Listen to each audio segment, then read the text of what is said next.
I escaped anxiety, and then he goes, no, actually, I discarded it. In this deeper claim that if you look for this thing you're calling I, if you look for the sense that there's a thinker in addition to the mere arising of the next thought, say, you won't find that thing. In today's fast-paced world, stress and anxiety have become all too common. But what if ancient wisdom could offer us practical solutions? Join us as we explore how Stoic philosophy provides timeless strategies to manage stress and cultivate inner peace. One of the core principles of Stoicism is distinguishing between what we can control and what we cannot. Epictetus reminds us, some things are up to us and some are not. By focusing our energy on our own actions and attitudes, we can reduce unnecessary stress. Modern Stoic advocate Ryan Holiday emphasizes this concept. Oh, the anxiety has nothing to do with any of the things. It's actually, Marcus Aurelius talks about this in Meditations. He says, I escaped anxiety, and then he goes, no, actually, I discarded it. And he writes this during a plague, no less. But he goes, I discarded it because it was within me. That was a breakthrough I sort of had. I was like, oh, I thought I was stressed and anxious and worried because of all of these very reasonable things that cause those things in your life. Reflect on your own life. What are some things you've been stressing over that are beyond your control? Share your thoughts in the comments below. Marcus Aurelius, the philosopher emperor, advised, caretake this moment.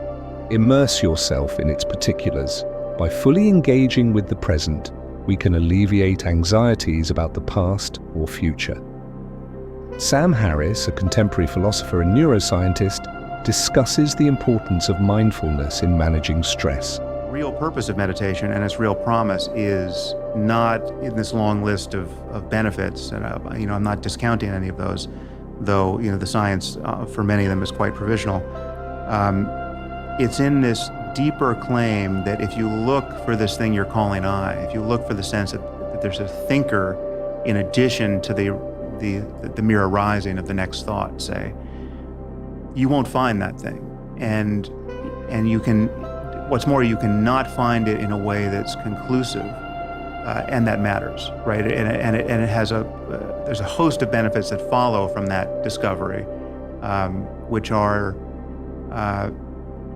quite a bit deeper and more interesting than engaging meditation on the side of its benefits, de-stressing, increasing focus, and all the rest. How do you practice staying present during stressful times?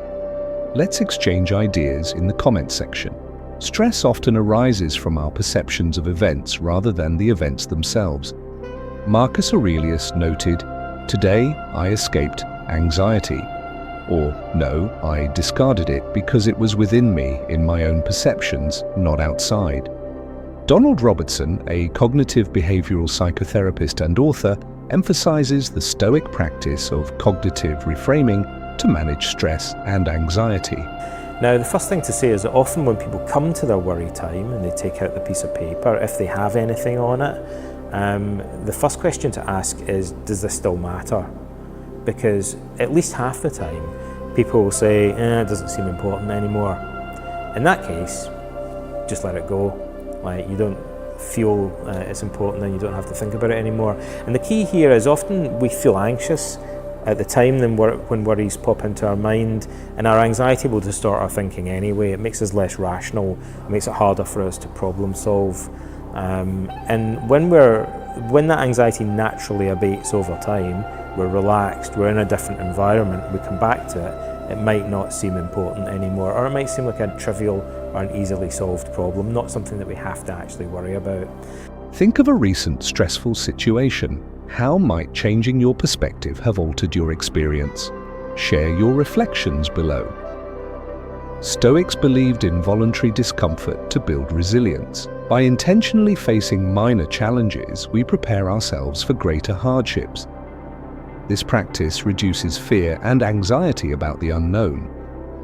Ryan Holiday discusses how embracing discomfort can lead to personal growth and stress reduction. Have you ever tried stepping out of your comfort zone to combat stress? What was the outcome? Let's discuss in the comments. By applying these Stoic strategies, focusing on what's within our control, practicing mindfulness, reframing our perceptions, and embracing discomfort, we can navigate life's challenges with greater ease and tranquility. If you found this video helpful, please like, subscribe, and hit the notification bell for more insights on applying ancient wisdom to modern life. And remember, share your thoughts and experiences in the comments below. Let's learn and grow together.